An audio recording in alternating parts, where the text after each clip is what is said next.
Vous connaissez tous les leçons du 119 rue Lafayette, qui sont depuis plus de 10 ans des moments très forts, très privilégiés de réflexion, une réflexion sur les grandes interrogations de la culture contemporaine, de la société actuelle, de l'histoire, de la pensée. Et dans cette même salle, nous avons eu le plaisir et l'honneur d'accueillir des personnalités remarquables dans tous les domaines, dans les sciences, dans la philosophie, dans l'économie, dans les lettres, dans la pensée, dans les études bibliques et talmudiques.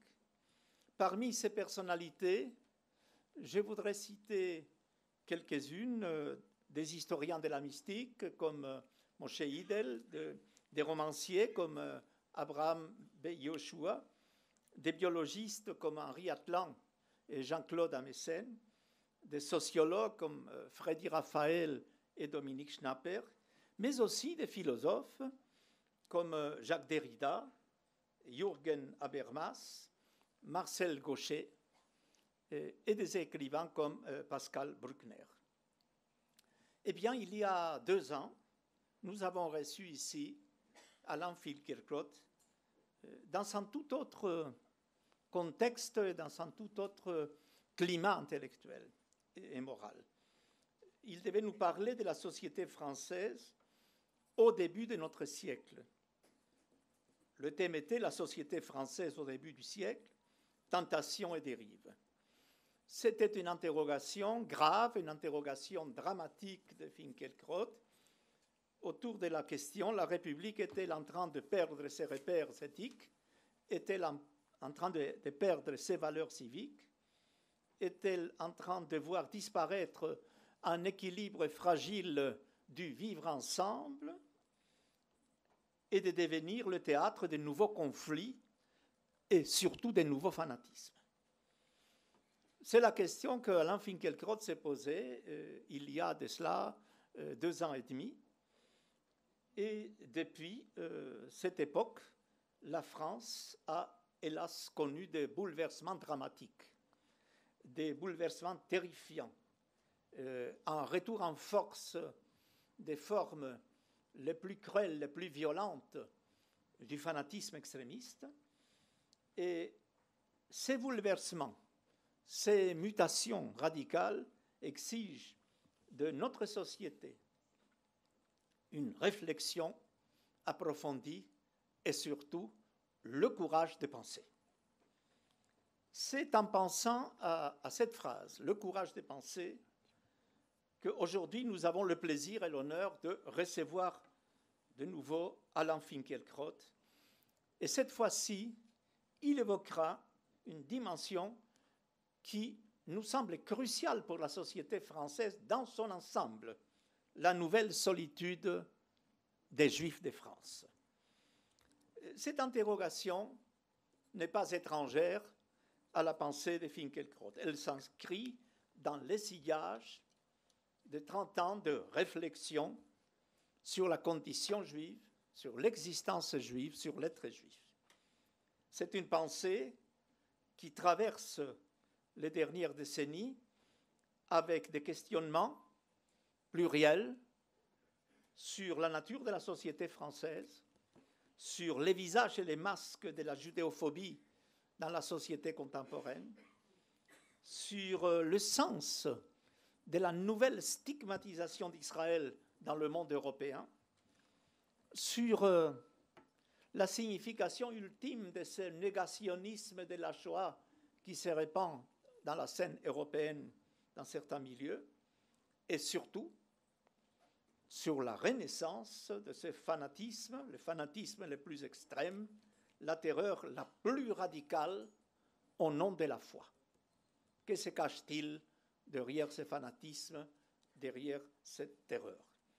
C'est pour nous un honneur d'accueillir dans cette salle Alain Finkielkraut, écrivain, philosophe, professeur émérite à l'École polytechnique et depuis quelques semaines, nouveau membre de l'Académie française, dont mon ami Rafi Marciano signalait que cette nomination sûrement ferait se retourner dans sa tombe Charles Maurras. Son élection à l'Institut de France est une reconnaissance d'une dimension qu'il convient de souligner, c'est le combat acharné d'Alain Finkielkraut pour la défense des valeurs humanistes et démocratiques dans la grande ligne des intellectuels françaises, la ligne de Zola, la ligne de Camus. Selon la tradition de nos grandes leçons, cette communication n'est pas suivie d'un débat, mais nous pensons qu'il est évident que nous allons tous à être attentifs à l'écoute de cette nouvelle réflexion d'Alain Finkielkraut, et nous le remercions très vivement d'avoir répondu positivement à l'invitation de l'espace culturel universitaire juif d'Europe pour s'exprimer sur une question qui n'est pas purement théorique, c'est une question d'une ardente actualité. Alain Finkielkraut.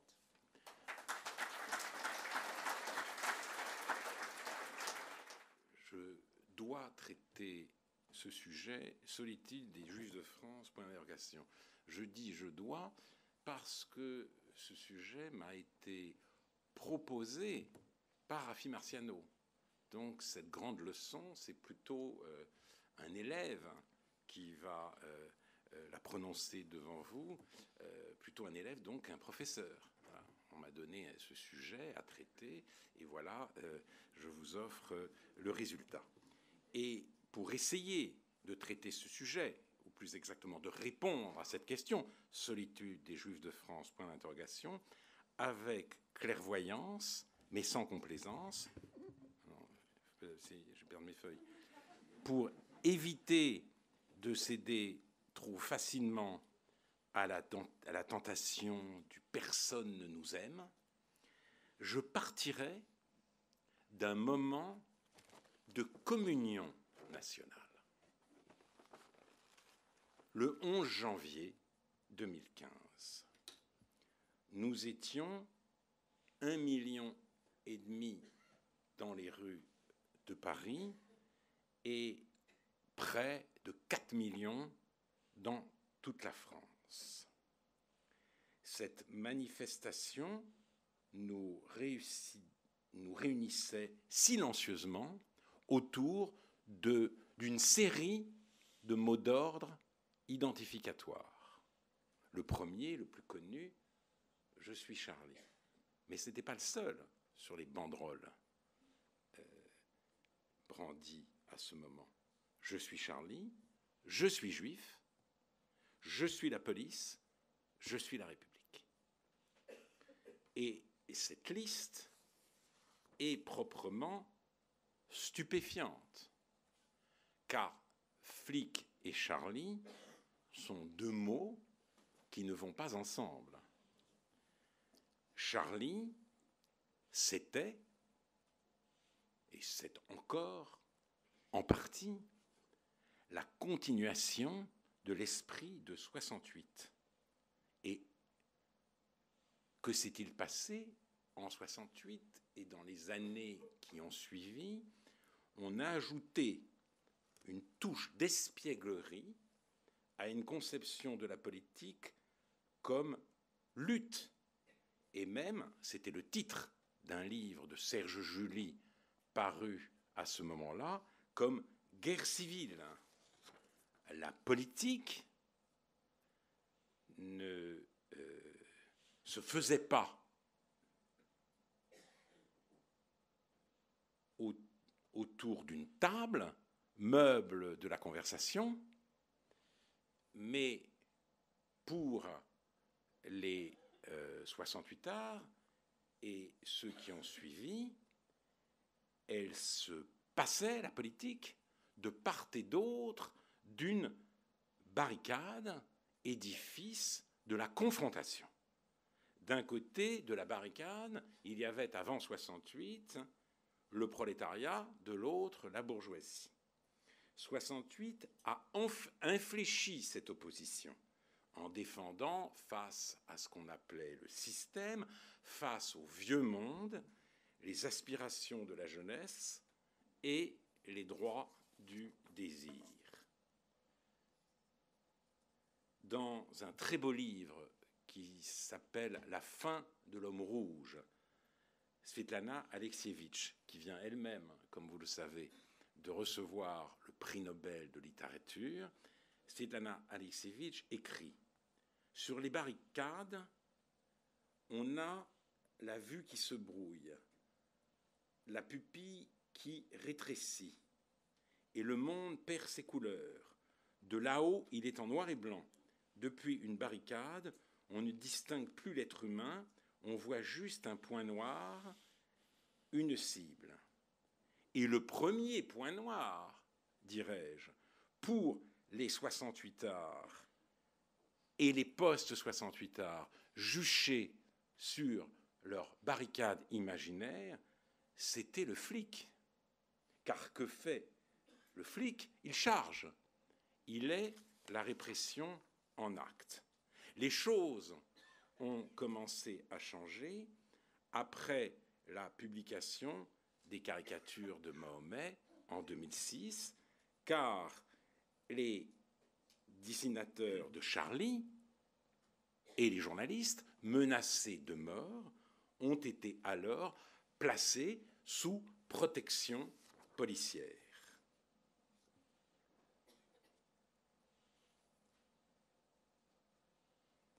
Et les tueries perpétrées au cri de Allah Akbar ont révélé aux derniers 68 arts que l'humour était une composante de ce vieux monde qu'ils aimaient à brocarder. L'attaque subie par notre civilisation a disqualifié le modèle de la guerre civile. Le peuple est descendu dans la rue pour défendre une manière d'être, une forme de vie, un mode de présence sur Terre, et les CRS eux-mêmes ont été applaudis parce qu'on s'est rendu compte qu'ils pouvaient veiller sur cette manière d'être. Vous vous rendez compte? Charlie, né du slogan CRS-SS, et on pleure, entre autres, et pas seulement, les journalistes et les dessinateurs de Charlie, en applaudissant les CRS. Mais il faut ajouter tout de suite que le 11 janvier a offert un double spectacle.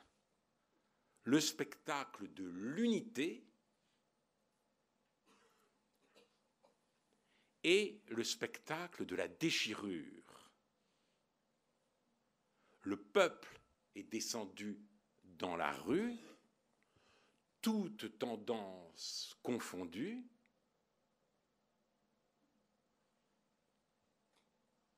le peuple moins les quartiers populaires. Ceux qu'on appelle aujourd'hui, dans la novlangue en vigueur, les quartiers populaires, c'est-à-dire les quartiers habités majoritairement par des immigrés ou des enfants d'immigrés venus du Maghreb ou d'Afrique noire.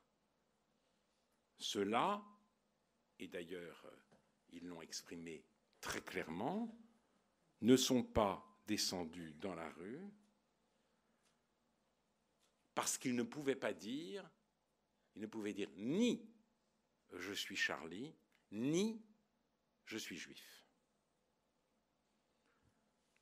Les dessinateurs de Charlie avaient insulté le prophète. Tous n'auraient pas souhaité que ce blasphème fût puni de mort. Il n'empêche, c'était un blasphème. Il ne pouvait donc absolument pas s'identifier à ceux qui l'avaient fait, ce blasphème, à ceux qui s'en étaient rendus coupables.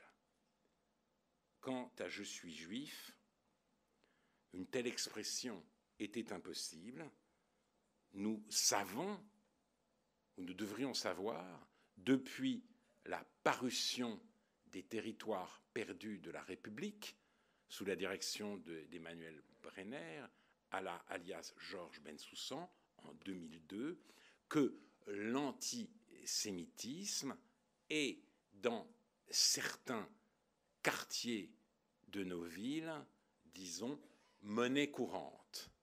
Cela a été confirmé très récemment dans un documentaire paru, je crois, diffusé sur France 3, consacré précisément au territoire perdu de la République, confirmé par un sociologue algérien, Smaïn Lahacher, qui a dit qu'il y avait dans les foyers arabes un antisémitisme domestique, que l'antisémitisme y était comme l'air qu'on respire. Et Gilles Kepel, dans son livre Passion française, décrit la réislamisation des banlieues, et il nous apprend la réislamisation des beurs, pour être tout à fait précis, et il dit que ceux-ci, qu'on avait découvert dans la Grande Marche de 1983, rejettent à présent, je cite Gilles Kepel, avec horreur ce vocable médiatique, tenu au mieux pour méprisant à leur endroit, au pire pour un complot sioniste destiné à faire fondre comme beurre leur identité arabo-islamique dans le chaudron des potes de SOS Racisme, touillés par l'Union des étudiants juifs de France.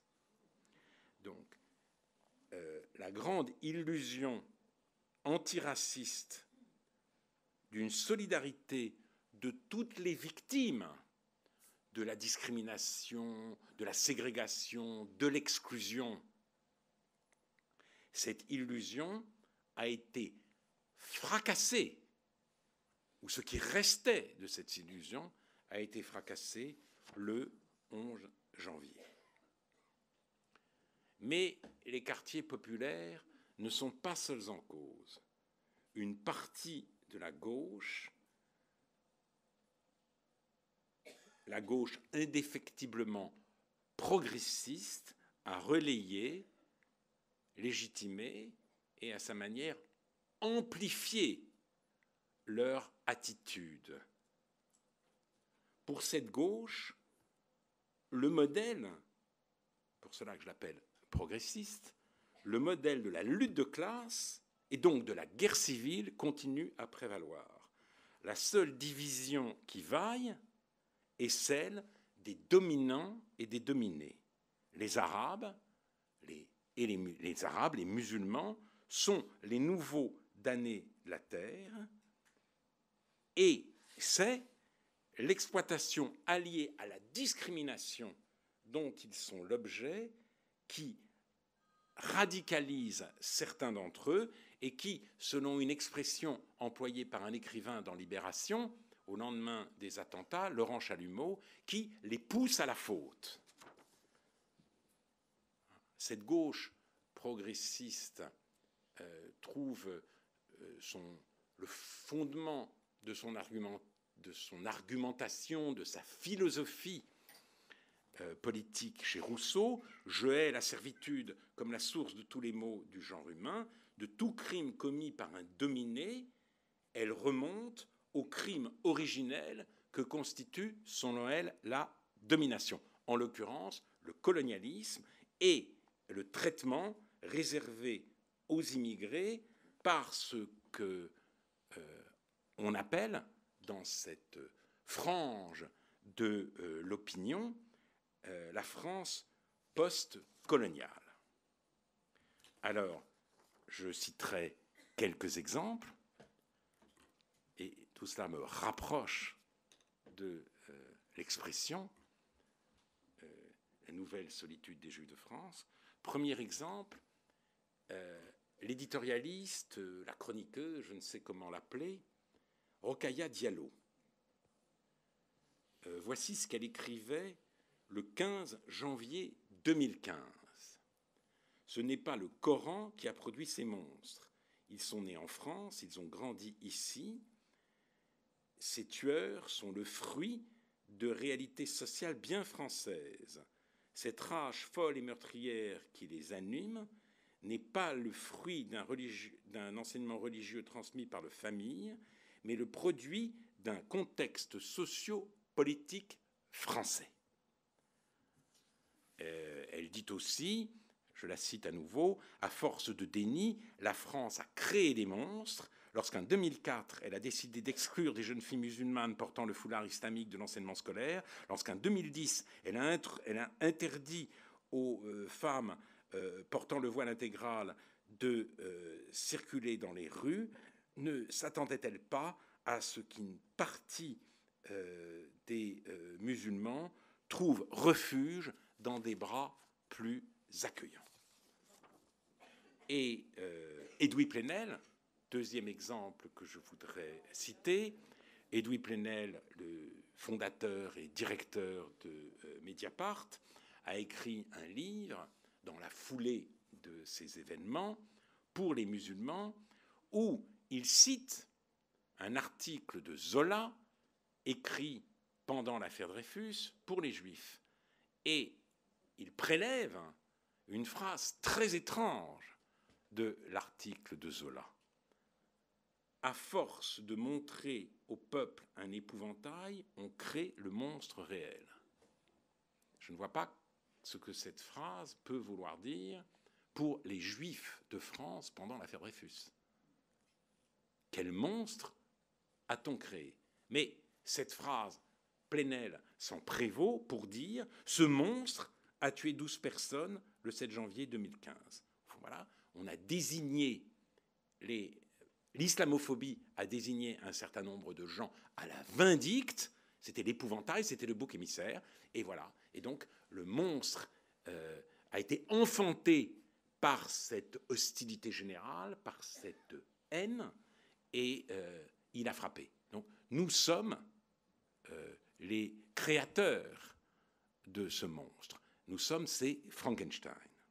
Et puis, troisième exemple, ça un peu plus tardif, parce que Rokhaya Diallo ainsi qu'Edoui Plenel se sont exprimés au lendemain des attaques.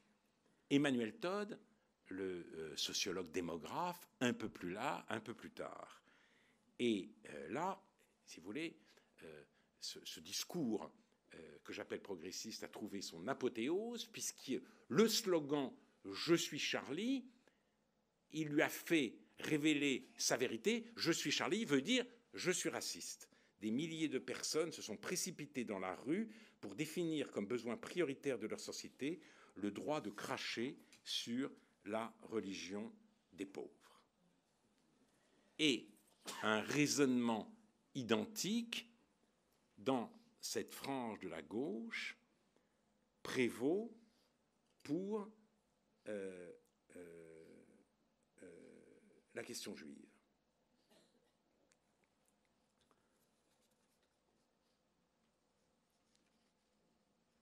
Le peuple élu, là il faut citer un texte très important, hélas, d'Edgar Morin, écrit et publié dans Le Monde en 2003, Israël-Palestine, le cancer, je crois que c'est le titre, où il dit ceci: « Une nation de fugitifs issus du peuple le plus longtemps persécuté dans l'histoire de l'humanité, ayant subi les pires humiliations et le pire mépris, s'est transformée en 2 générations en peuple dominateur et sûr de lui, un peuple méprisant, ayant satisfaction à humilier. Les Juifs victimes de l'inhumanité montrent une terrible inhumanité. Les Juifs qui furent humiliés, méprisés, persécutés, humilient, méprisent, persécutent les Palestiniens. »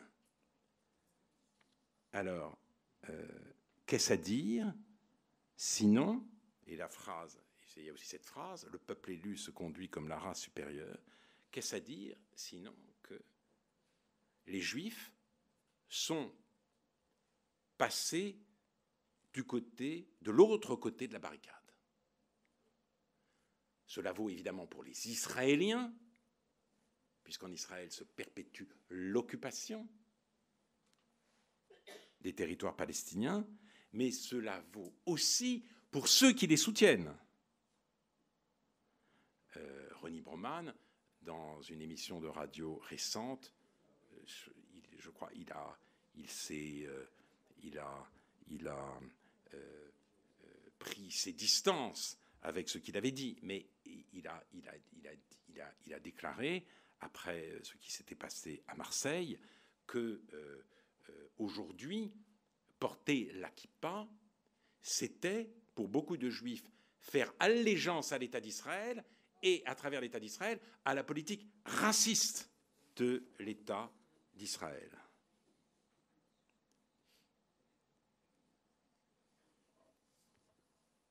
Donc, en effet, les Juifs en France, après une parenthèse, la parenthèse de ce qu'on pourrait appeler le déshonneur de l'antisémitisme, c'est cette étrange déclaration, étrange phrase de Bernanos, Hitler a déshonoré l'antisémitisme. Oui, c'est vrai. C'est-à-dire, évidemment, la phrase est choquante parce que ça a l'air de dire qu'à un moment donné de son histoire, l'antisémitisme était honorable, mais en effet, une coupure s'est produite. Il y avait un avant et un après Hitler. Le nazisme faisait honte à la haine. Eh bien, c'est comme si cette parenthèse du déshonneur de l'antisémitisme se fermait. Les Juifs sont à nouveau exposés à la haine, et cette haine, quand elle s'exprime, parle la langue immaculée de l'antiracisme. Un antisémitisme antiraciste sévit aujourd'hui en France. Et si des pogroms se déchaînent demain, ce seront à l'occasion de manifestations contre la politique israélienne, des pogroms antiracistes. Et d'où le désarroi des Juifs de France. Un véritable désarroi. D'abord, devant cette haine qui revient, et devant le discours qui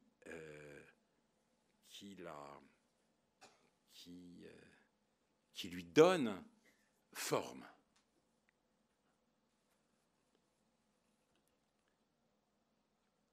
Mais du désarroi qui est celui des Juifs aujourd'hui en France, peut-on conclure à la solitude? Je ne le crois pas. Il faut se souvenir d'abord du « je suis juif » du 11 janvier. Et puis, je crois que le 13 novembre, eh bien, a surgi, est apparu en pleine lumière un nouveau franco-judaïsme. Alors, le franco-judaïsme s'est développé en France au XIXe siècle. Son grand théoricien, c'était James Darmesteter, dans un livre, Les prophètes d'Israël, et le franco-judaïsme théorisait l'assimilation des Juifs de France qui avaient été émancipés par la Révolution française. Mais justement, une assimilation en un sens bien précis. Les Juifs qui choisissaient cette voie avec enthousiasme n'avaient pas le sentiment d'avoir à choisir entre judéité et francité, mais d'être fidèles au message biblique en devenant pleinement français. Les Juifs, selon James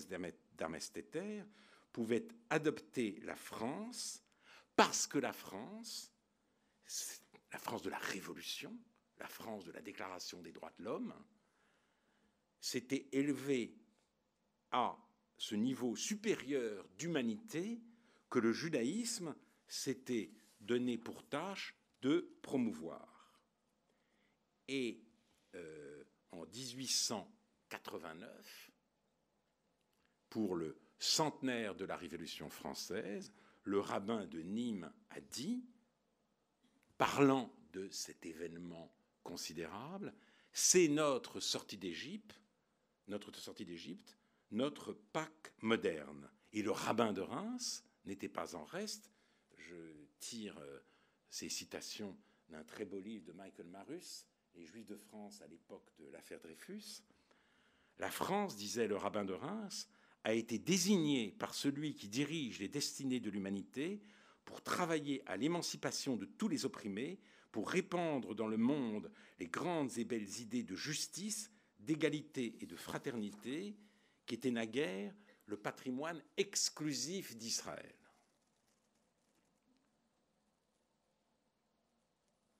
Mais ce grand mariage messianique qu'était le franco-judaïsme n'a pas survécu à la solution finale. Ce franco-judaïsme-là, qui avait quelque chose d'émouvant et même d'admirable, ne reviendra plus. Beaucoup l'ont dit, au lendemain de la guerre, beaucoup de rescapés, j'en citerai deux. Jacqueline Ménil-Amar, juive française, après 13 ans d'hitlérisme, après 4 ans d'occupation nazie en France, après les camps, les wagons et les fours, il n'est plus un seul juif, croyant ou incroyant, perdu ou retrouvé, qui ne se souvienne qu'il est juif. La routine ou la négligence des uns, la honteuse ignorance des autres, tout a fondu au destin d'Israël. Une fois de plus, ce destin s'est levé comme le tonnerre, a ravagé un ciel serein et fondu comme la foudre sur tous les enfants d'Israël sans distinction, brûlant au même feu les assimilés et les derniers venus, les innocents et les coupables, les enfants perdus et les enfants prophètes. En 1947, dans un texte qui a été exhumé il y a quelques années par les cahiers d'études lévinassiennes, avec un très beau commentaire de Béni Lévy, être juif, Lévinas a dit précisément, en d'autres termes, la même chose. Les Juifs ont fait la découverte à ce moment-là de l'irrémissibilité de leur être. Ils ont compris, avec l'antisémitisme hitlérien, qu'ils ne pouvaient pas fuir leurs conditions.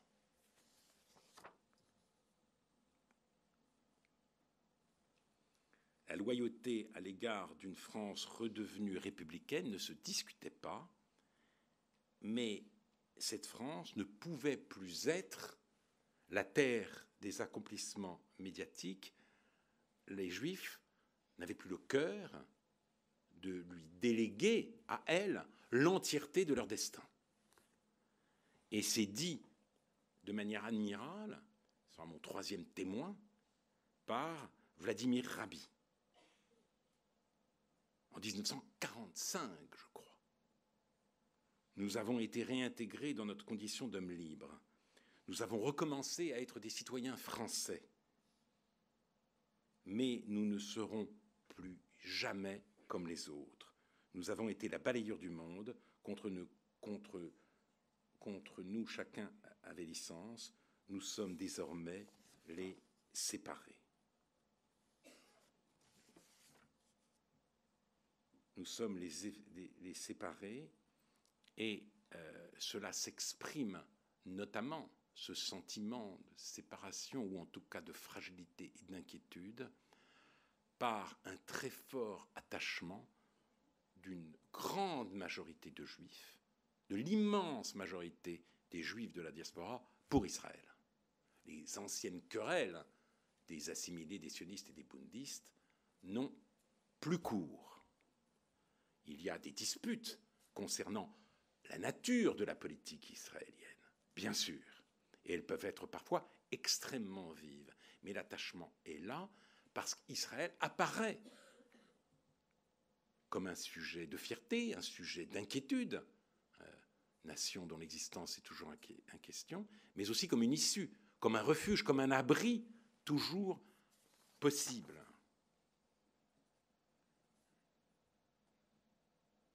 La loyauté à l'égard de la nation française est là, mais encore une fois,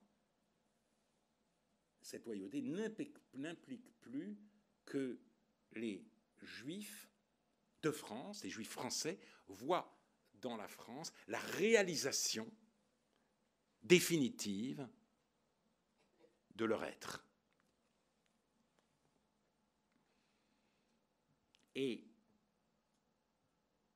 Mais en même temps, je disais qu'un nouveau franco-judaïsme était apparu en pleine lumière le 13 novembre. Pourquoi ? Il n'y a pas eu de manifestation, ce n'était pas possible. On était trop inquiets, des attentats pouvaient... Donc, le gouvernement a sagement décidé que cette fois-là, à la différence du 11 janvier, on ne manifesterait pas. Mais il y a eu quand même la cérémonie des Invalides et un autre mot d'ordre, en fait, est apparu. Il n'a peut-être pas été exprimé comme tel, mais il était très présent. Je suis... oui, on pouvait continuer à dire « je suis Charlie ». On n'oubliait pas les journalistes de Charlie. Je suis juif, je suis la police, je suis la République, je suis l'armée même, bien sûr. Mais aussi, et très clairement, je suis français. Car la France était la cible de ce que les djihadistes ont appelé leur attaque bénie. La France punie pour avoir pris la tête de la croisade et, je cite le communiqué du califat, pour avoir insulté notre prophète. Les victimes du Bataclan, de la Bonne-Bière, du Carillon et des autres cafés du 10e arrondissement ont été tués en tant que Français. On a dit à propos de la plupart de ces victimes, puisque des journaux ont voulu leur faire un petit tombeau de papier, une biographie à chacun d'entre eux, et on a vu se dessiner une génération Bataclan. C'était le titre du journal Libération. Mais c'est intéressant parce que cette génération Bataclan avait le sentiment de former en quelque sorte la première société civile mondiale. Ils étaient membres, les gens de cette génération, ils étaient membres justement d'une génération qui, ultra connectée, croyait vivre à l'échelle du globe. La nation était pour eux, ou pour la majorité d'entre eux, une vieillerie. Naviguant sur Internet, mangeant à la table universelle, ayant des clients, des amis, des partenaires un peu partout, ils faisaient fi des frontières. Légers, volatiles, libres de tout fil à la patte, ils se vantaient d'appartenir à la société civile mondiale. Et ces planétaires sont brusquement redescendus sur Terre. En 68, comme Bendy disait, le drapeau français est fait pour être déchiré, pour en faire un drapeau rouge. C'était le temps, encore une fois, où la politique, dans l'imaginaire en tout cas, se faisait sur les barricades. Or, que s'est-il passé? Eh bien, on a arboré le drapeau tricolore au lendemain du 13 novembre. Et en outre, on a écouté avec émotion la Marseillaise. La génération Bataclan s'est réappropriée ces deux grands symboles. Le drapeau tricolore et l'hymne national, un hymne dont les paroles étaient naguère rejetées parce que périmées, parce que déplacées et horriblement sanguinaires. Or, tout d'un coup, ces paroles semblent adéquates, car il ne s'agit pas de se répandre par le fer et par le sang, mais de se défendre contre de très féroces soldats qui viennent jusque dans nos bras massacrer nos fils et nos compagnes. Alors, Simone Veil disait, dans l'Enracinement, on peut aimer la France pour la gloire qui semble lui assurer une existence étendue dans le temps et dans l'espace. On peut l'aimer aussi comme une chose qui, étant terrestre, peut être détruite et dont le prix est d'autant plus sensible. Et elle parle dans ce même livre d'un patriotisme de compassion, tendresse pour une chose belle, fragile, précieuse, fragile et périssable. Et c'est cette sollicitude, cette inquiétude qui étreint aujourd'hui de très nombreux Français, et notamment des Français qui croyaient en avoir fini avec le patriotisme. Mais je vais un peu plus loin. Donc, voilà, je suis Charlie, je suis la République, je suis juif, je suis la police, je suis la France ou je suis français. Mais le 7e numéro du magazine francophone en ligne de l'État islamique, Dar el-Islam, paru au lendemain des tueries pour célébrer l'événement, est titré « La France à genoux ». Et que nous disent les djihadistes, que nous disent les soldats du califat, eh bien, c'est que l'école laïque, corrompt l'enfant. Elle l'affaiblit jusqu'à ce qu'enchaîné à ses plus vils instincts, il soit esclave des vrais maîtres de l'Occident, les juifs corrupteurs. L'antisémitisme qui ressurgit aujourd'hui et qui peut prendre une forme extrême, une forme apocalyptique, va de pair avec la haine de la France. Francophobie et judéophobie sont les deux faces d'une même médaille. Les Juifs et la France sont ensemble la cible de l'islam radical.